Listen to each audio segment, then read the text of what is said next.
All right, so you've got a startup idea, right?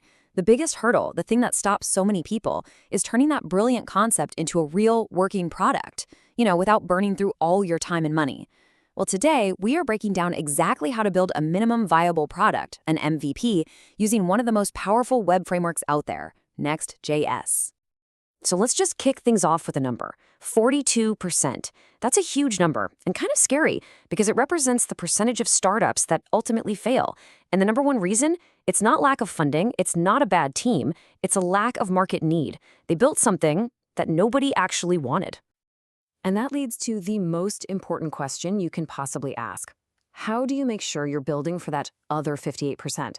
How do you check if your idea is solid and find that market need before it's way too late? That is exactly the puzzle we are going to solve today. So here's our game plan. First, we'll really dig into the startup survival problem. Then we'll introduce the perfect framework for your MVP.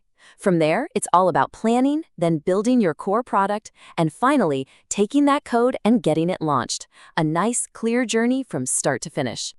Okay, so let's get right into that fundamental challenge. The biggest fear for any founder isn't really running out of cash. It's spending months or even years building this beautiful, perfect product all by yourself, only to launch it to the sound of crickets. The antidote to that nightmare is a strategy called the MVP. Now, a minimum viable product, it's not just a cheaper or unfinished version of your final product. Nope. Think of it as the smartest version. It's this lean, super focused release that's designed to do one thing and one thing only: get real feedback from real users. It lets you test your biggest assumptions and see if your idea has legs, without pouring tons of resources into features people might not even care about. Okay, so we've got the strategy. Now we need the right tool for the job. And this brings us to the framework that feels like it was literally built for this kind of fast, scalable development: Next.js. So what makes Next.js so perfect for an MVP? Well, it all comes down to speed and power. First off, it brings your front end and your back end together into one project, which just slashes your development time. Second, it has incredible performance and SEO optimizations baked right in from the start. And finally, it handles a lot of the complicated stuff, like code splitting automatically. The bottom line, it lets you build really, really fast and sets you up to scale from day one. And this is where you can see two of its core superpowers in action. With something called server-side rendering, or SSR, you can make dynamic, personalized pages, think user dashboards, that load incredibly fast.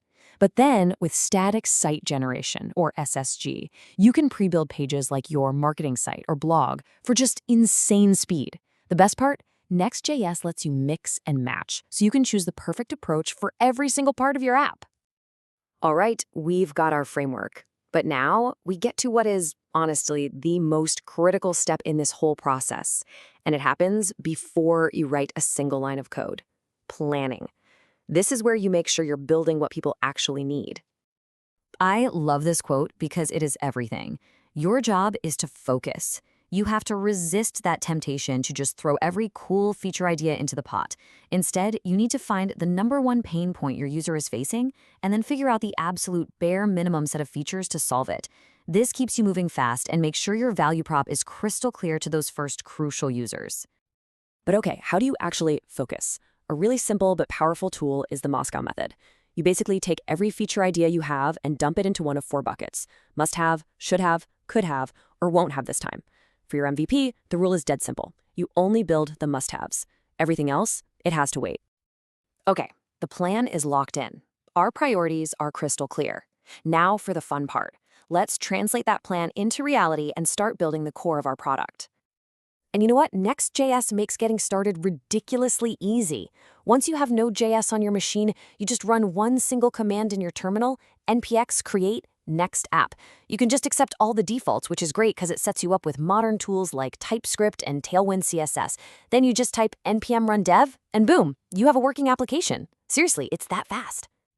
And right out of the box, you get this super clean, logical folder structure. The app directory is key. That's where every file you create becomes a page or a route in your app. The public folder is for stuff like logos and icons. And then you've got dedicated folders for your reusable components, your helper functions in a lib folder, and all your styles. This organization keeps your project neat and ready to grow from day one. So, you've been coding away. Those must-have features are built. The MVP is starting to feel real, isn't it? Now for that final, super exciting push, getting it ready for production and out into the world. Hold on. Before you hit that deploy button, let's run through a quick pre-launch checklist. Trust me on this. First, run a production build to optimize all your code for speed. Second, and this is crucial, secure your API keys with environment variables so they're not exposed. Third, test your performance with a tool like Lighthouse. Fourth, add some basic analytics so you can actually see what people are doing. And finally, set up error monitoring to catch bugs fast. This whole process just ensures a much more professional and stable launch. So where do you host this thing? Well, Vercel is kind of the no-brainer choice because it's made by the same people who make Next.js. And the whole deployment process is just incredibly smooth. But you've also got great alternatives like Netlify and AWS Amplify that offer really powerful and flexible hosting too. So when you boil it all down, what's the big takeaway here? An MVP is not about building a finished, perfect product. Not at all. It's a tool for learning, plain and simple. Its entire purpose is to get your core vision in front of real users so you can validate your idea and learn what to build next, way faster than you ever could otherwise. And that leaves us with one final question, and this one's for you. Turn the lens back on your own idea. Forget all the cool bells and whistles you could build later on. What is the single core problem that your product absolutely must solve to be valuable to someone? Start right there.